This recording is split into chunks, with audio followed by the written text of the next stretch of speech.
Hi, I'm Liz, and welcome to the Hungarian Heritage Expo and my presentation, Treasures in Boxes. This is going to be all about the things that I discovered in our home, but also figured out that other people had at their house. So, quickly, this is just my family, my husband, our kids, the spouses, and the grandkids. So, there were many, many things that I found, and some of these I found quite recently, but when I started writing the chapter that I was assigned to write for Hungarian Roots and American Dreams, Volume 2, I started in earnest collecting the documents that I had because I thought, I got to pull it together. Like, they need photos of things, there's all kinds of things. I need to figure out what I have.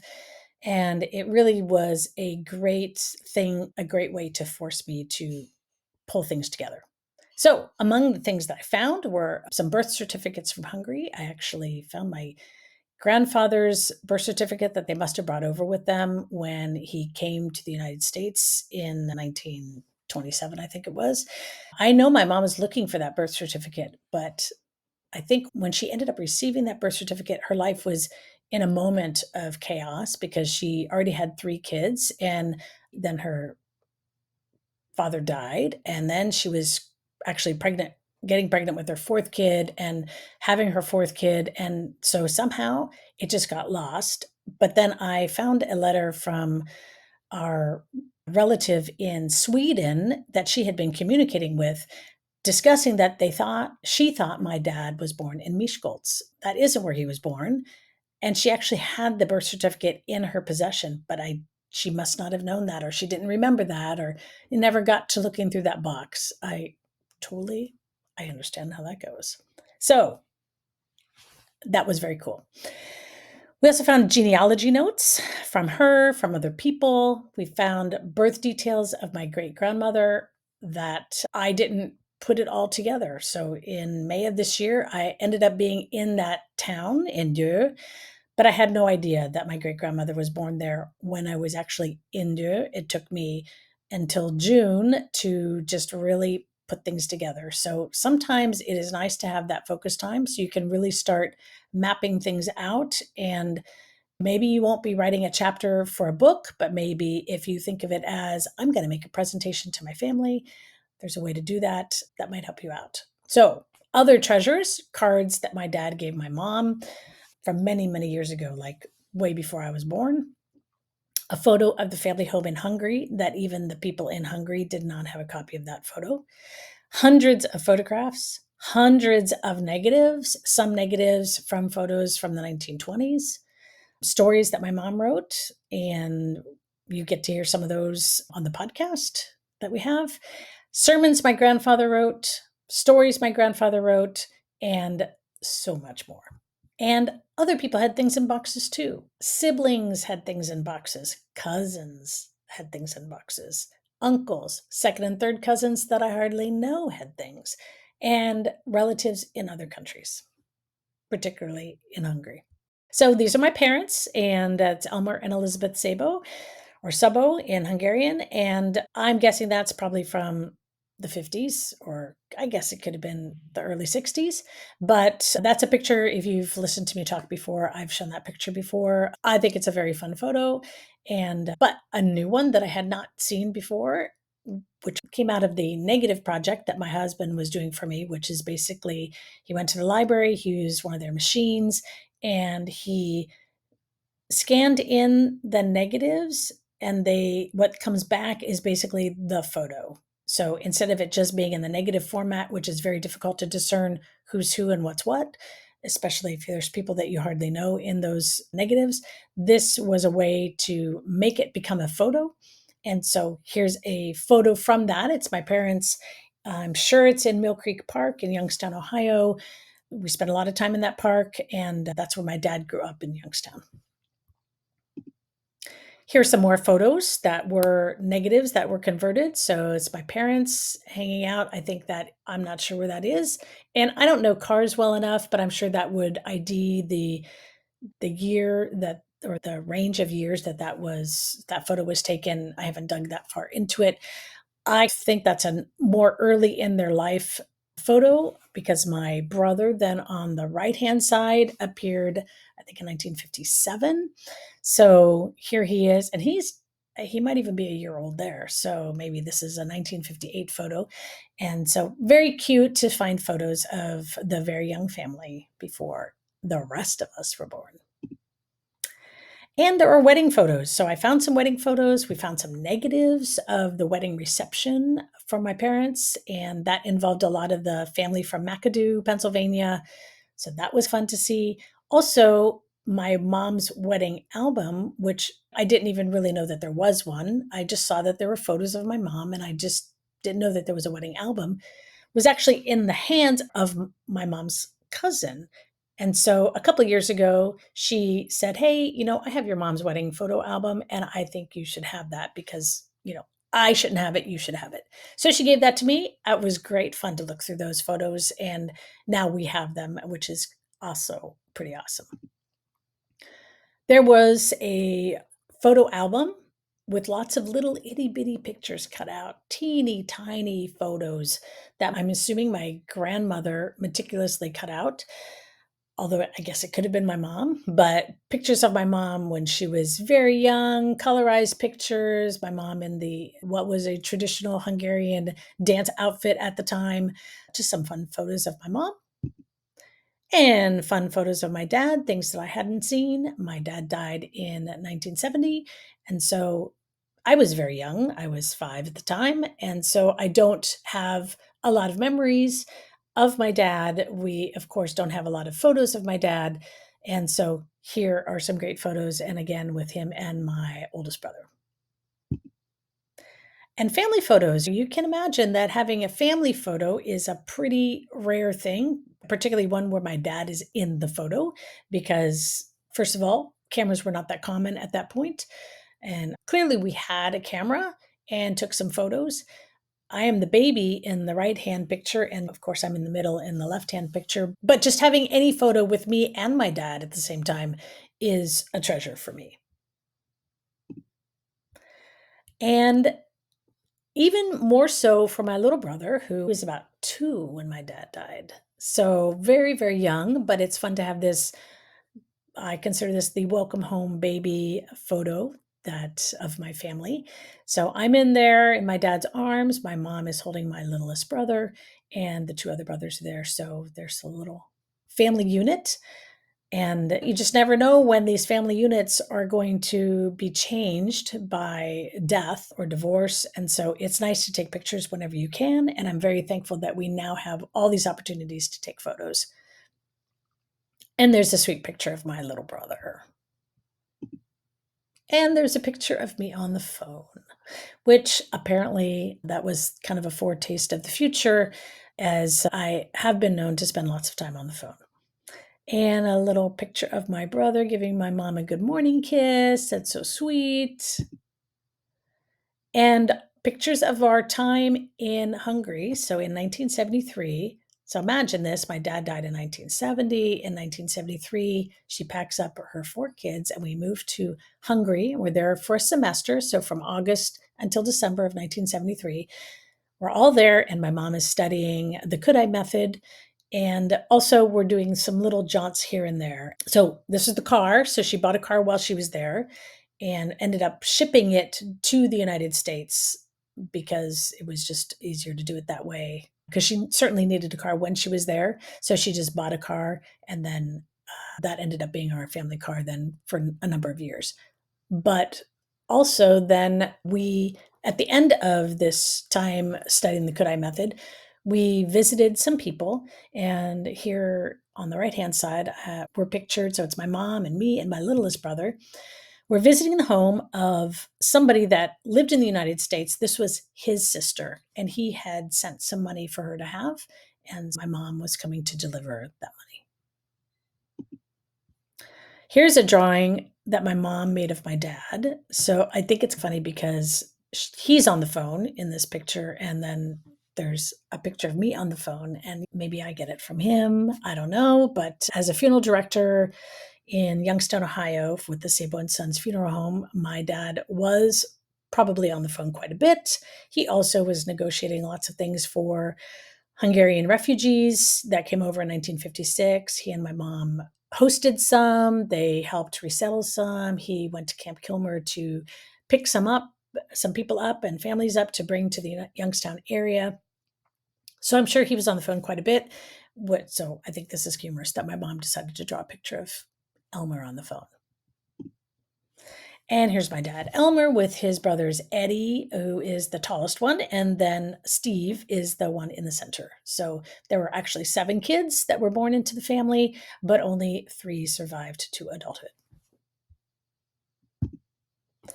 And here's some cool pictures of my grandparents that I had no idea existed. There's one, the one on the left is probably from 1957 because that's my oldest brother. And so he is with them and they're hanging out. And then there is another picture, and I didn't do the math for this one, but it looks to be kind of similar. So that is the youngest of their kids, that's Steve and them.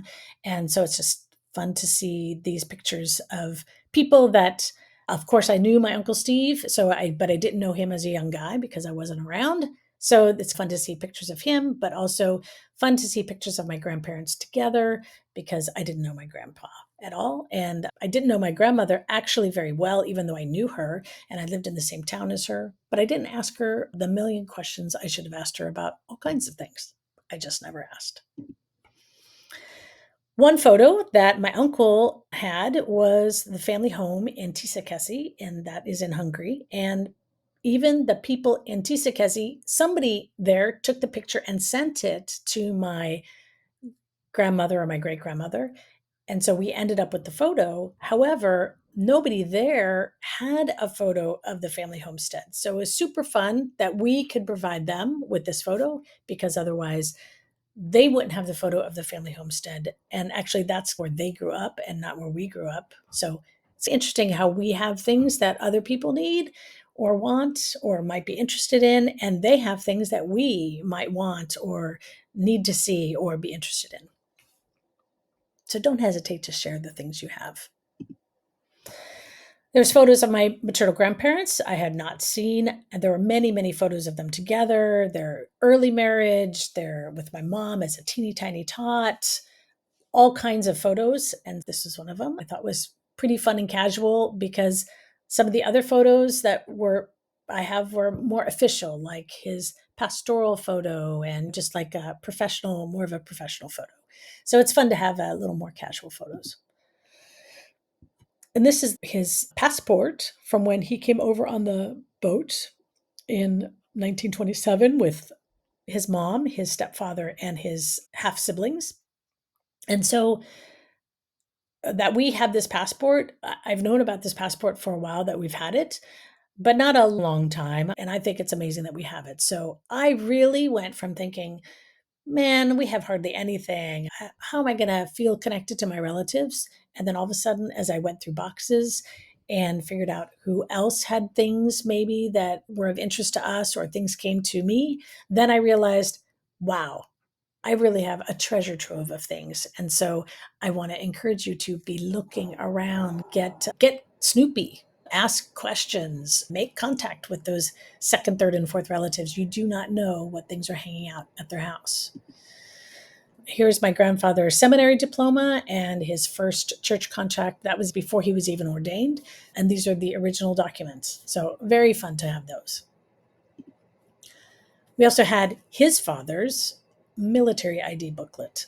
I'm still learning about this. I don't know what everything means, but I do know that it's from 1899. So it's very fun to have a document that is from our family line that is that old. And it's probably the oldest one that we have.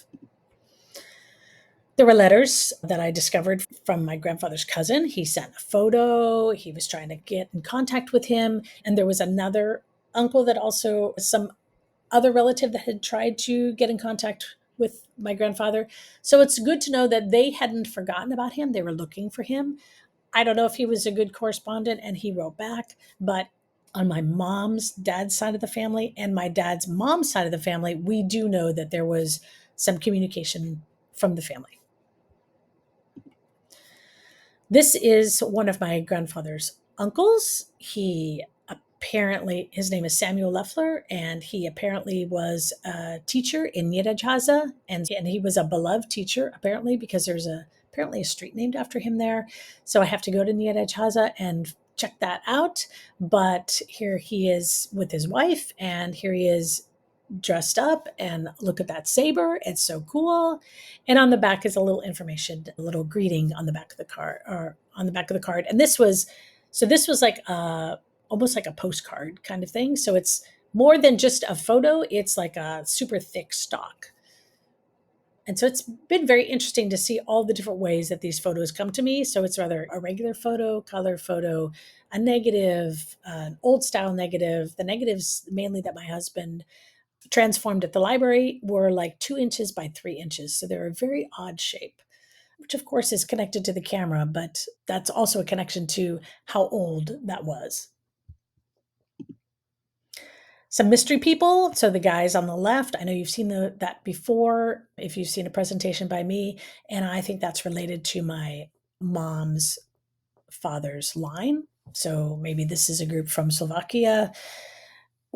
Maybe this is the group from it's present day Slovakia, but it was part of Hungary before the Treaty of Trianon.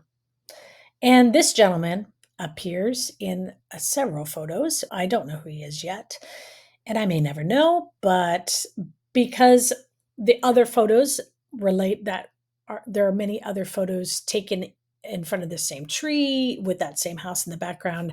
I'm assuming this is coming from McAdoo, Pennsylvania, which is where my mom's mom was born and came from. So this is my mom's mom. And so these are fun pictures to have of her also in a family photograph book. And this is so in the center on the right hand side, you'll see an older lady that is my great grandmother. And she is surrounded by her kids and grandkids. And if you look on the left picture, at this point, this is the grandkids to date. And so I didn't do the math to figure out what year this was, but my mom is the one on the far left. And my mom and one of our granddaughters look suspiciously similar.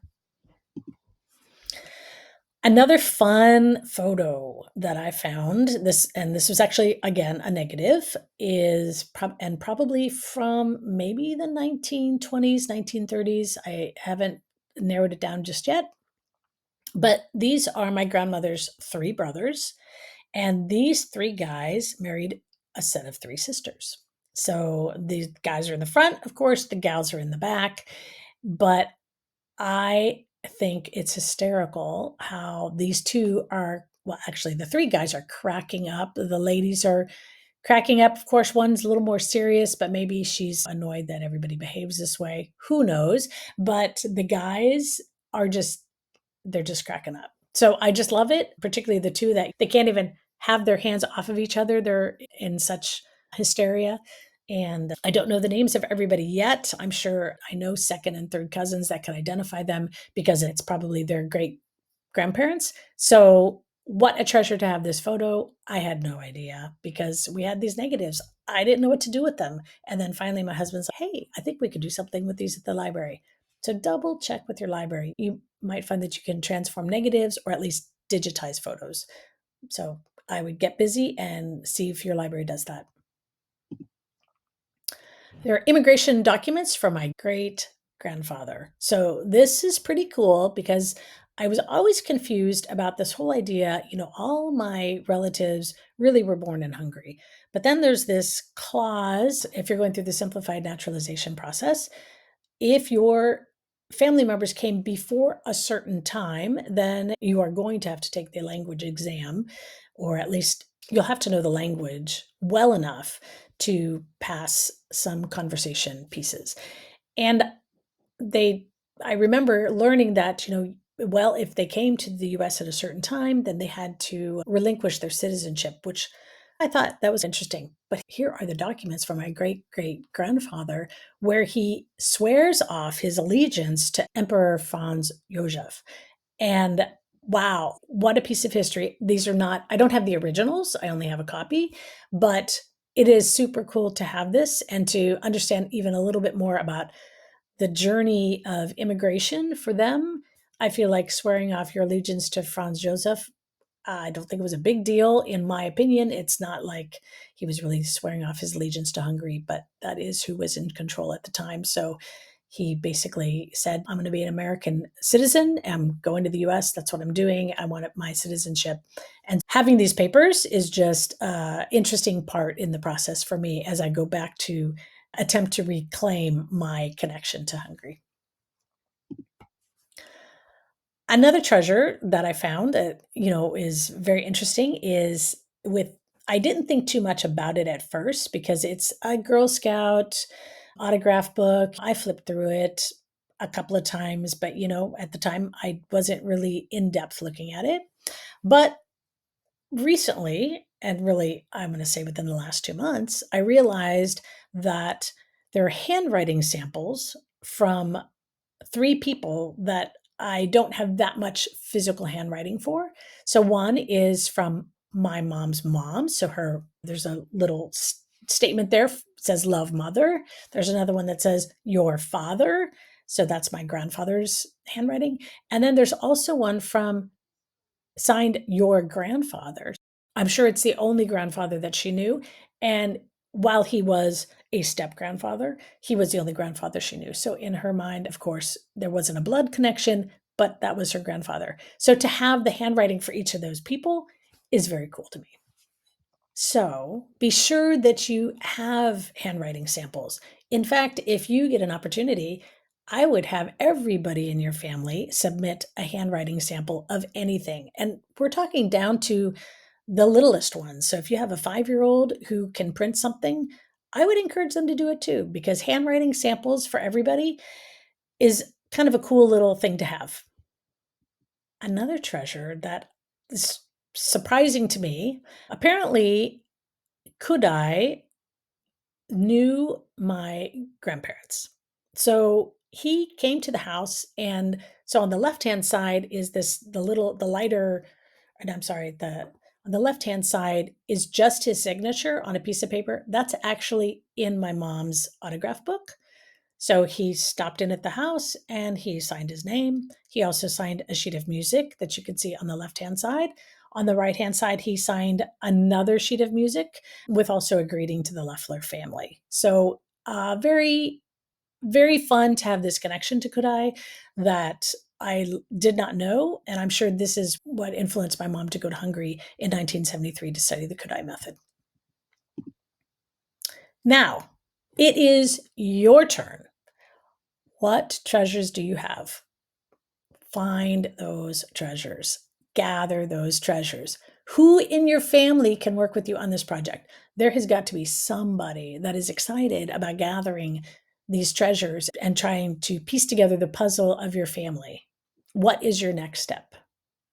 I didn't know about all these things that we had. We have been shuffling boxes back and forth since my mom died in 2008. But even prior to that, she at that point already was her life was so busy and chaotic, and she had been ill and all that kind of stuff. This stuff was just sitting in our house in boxes.